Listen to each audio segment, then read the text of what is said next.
Priorities of Nepal, one thing is the mountain country. So we call mountain initiatives, and we have developed a Kathmandu call for action. So that is one arena. And Nepal is also this year the chair for the LDCs in climate change. So that would be another arena that we would be interested. There are many things that Nepal is doing. No? So maybe cooperation and appreciation. I think these are the three arenas that we would be looking for. Minister, could you just elaborate on what you call the Kathmandu Call of Action? What is it? Yeah, after the climate change conference, then the Nepalese professionals and officials in Kathmandu, we have drafted several action points, which we call Kathmandu Call for Action. It's mostly on the institutional, capacity building, and also the cooperation and supports needed from the partner countries. And other thing is, there are certain new arenas that we would like to take action into. For example, the people's participation. We call it social inclusion now. So this is an arena from the participation concept. We are now entering into a social inclusion. And Nepal has done a lot of works on social inclusion, because Nepal is now socio-politically very much an interesting country, where there are about 100 ethnic identities, ethnic communities.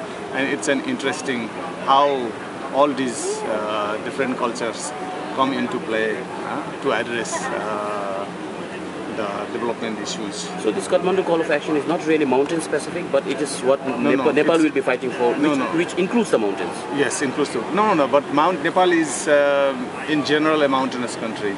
So it has its own features, because mountains is also a water tower. Yes. Of the of the South Asia, right?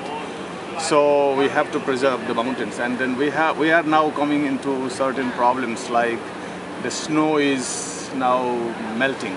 Yes.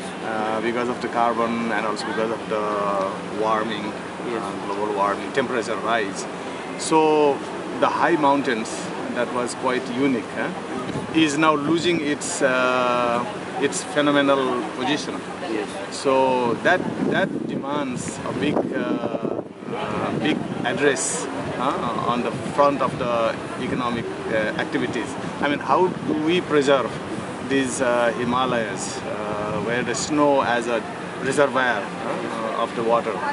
So we see, because of the temperature rise and also the carbon emission, some of the high mountains which were covered by snow are now rocky and dark, black.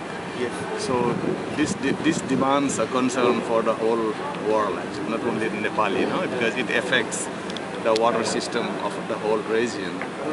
Mr. Minister, can you also comment on how Glacial Lake outburst flood, how much of a concern is it in Nepal? Yeah, just a month back we had one big glacial outburst, which almost swept away something more than 30 lives. So we have to manage.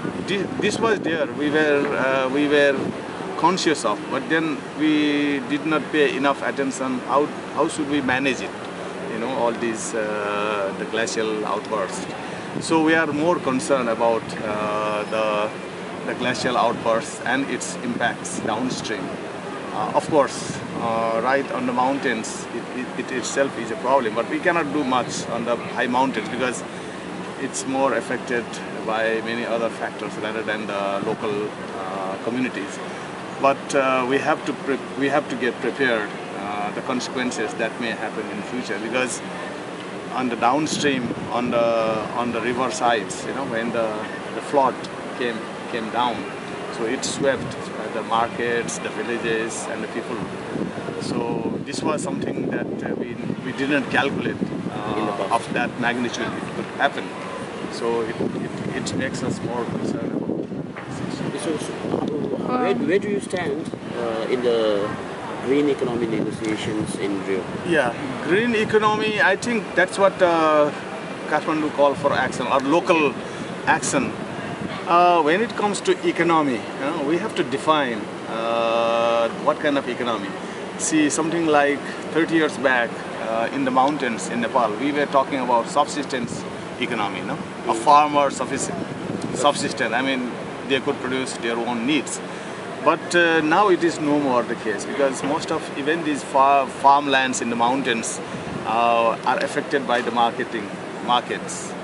Now maybe China and India becoming big economic power, so it will affect on us. It will affect on all fronts. So we have to now, change ourselves to address these situations.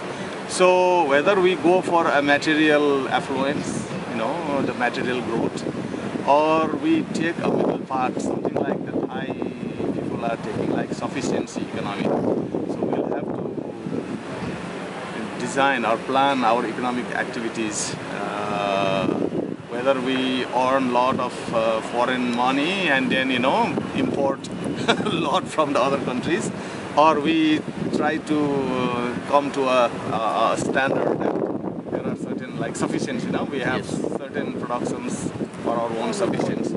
So there are some philosophical issues that we'll have to deal when we talk about green economy. Because green means, okay, environmentally friendly or environmentally, not destructing, environmental sound. But it doesn't mean just by becoming environmentally, then we go back to subsistence or, without any global phenomenon. Yes. So we will not be able to now, survive on subsistence economics, because the economic activities surrounding our countries is, the demand for energy is so high. So all these have impacts on the natural resources and the mountains. So we'll have to have a philosophical understanding as well. Not only just respond to the markets, or we'll have to educate our consumption side as well. We'll have to define what kind of consumption we really need to accept. Not just all the material, affluence like the vehicles, the cars, which demand a lot of petroleum and diesel, and we'll have to buy because we don't have any petroleum or diesel in Nepal. Yes. So we are working more on renewable energies like solar, micro hydro, biogas. So these are the, it will shift the priorities on the energy side, and also on the production side, also on the import side. So it's a complex phenomenon when we talk about green economy. Okay. You specifically spoke about climate change and how people are impacted. Yes. So there's also desertification which happens because of climate change, right? Wherein, it was 2 days back, it was the UN Desertification Day. So overall, what are the policies that you people are, you as a government, are planning on looking at to help such populations? Yes, so far desertification issues in Nepal is concerned. We were 30 years back, we were paying our attention in the mid-hills where the forest was, in danger. But now we have come across, for the last 30 years, we have adopted a policy called community forestry, which is very successful and one of the success stories in the whole world. So in the mid-mountains, I think we have done quite well.